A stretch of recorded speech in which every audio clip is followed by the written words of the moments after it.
I've had a few questions on how to do the career project, so I want to go through it quickly with you.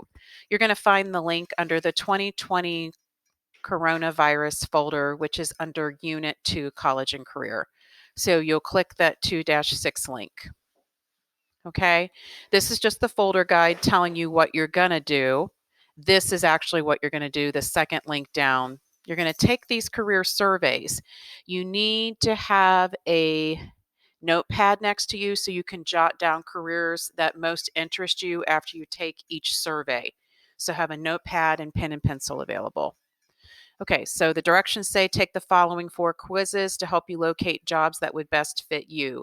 Keep in mind from our past discussions that in most cases you'll be working after high school or college for at least 45 years, so it's important to find a career that fulfills you. The payoff, you will love what you will do it well, and you'll be successful and happy. Final note, be sure to take your time and answer the questions as accurately as you can. If you don't understand a word in a survey, look it up. The results will only be as accurate as the information you select. So as you take these surveys, if you just click a button to click it and you're not answering it honestly, or you don't understand what you're answering, it's going to give you the wrong results, and then you're going to have a difficult time writing your career project. So accurately enter information into these surveys. Be sure to keep a copy. You can do a screenshot if you want to of your results. So I'm going to show you how to get started. So here's step one, quiz one, values survey. So on a notepad, I would probably write down values survey. All right. And what you could do is you could go over to Google Drive. I'm just going to go to Word because it's quicker. Pretend like this is Google Drive. And you could copy and paste answers over to Word. So here I am on Word, and I could do first one, values survey.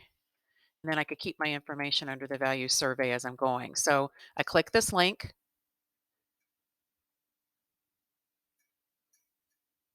This is the values survey. It says ONET data descriptors are categories of occupational information collected from ONET. So what it's asking you is, which of these 6 words are you? Which one describes you? So for instance, if you're realistic, you like occupations where you're doing activities that include practical hands-on problem solving and solutions. You like to deal with plants, animals, real world materials. You like hands-on work. You don't like a lot of paperwork. You don't really like dealing closely with others, but you like being busy and working hands-on. Investigative is where you like thinking, you like solving problems. Artistic, that one's pretty self explanatory. Social, you like working with other people, you like helping other people. Enterprising, occupations that involve starting and carrying out projects. For instance, if you like making big projects and spending a lot of time on a long project. If you're conventional, those are occupations that you like to follow procedures and routines. You don't like things out of routine. So when I go through this, my first one is probably social. And then I can even select a second one. So if I can't remember what they are, I can go back. Okay, so I've got social. And then I probably would have, for my second one, enterprising or realistic. I'd say I'm more realistic. So on my second one, so I did social, and then I would pick a second one, realistic. Then I can click go. And after I click go, this brings up jobs that match me being social and realistic.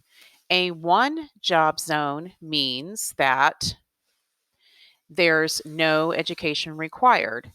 As you go up in the numbers, there may be some education required, all the way up through the 5s, which means a bachelor's or a master's degree or even beyond. So the next step, what you would do now that you've got your results on this, is you could actually look at the ones that interest you. So let's say that I'm really interested in, I look at a couple, I click and look at them, and this one really interests me. So I could do a print screen and then bring this over to Word and paste it because that's one of the ones that interests me. Let's say I look through a couple more and I find a couple more that interest me. So I can just go back,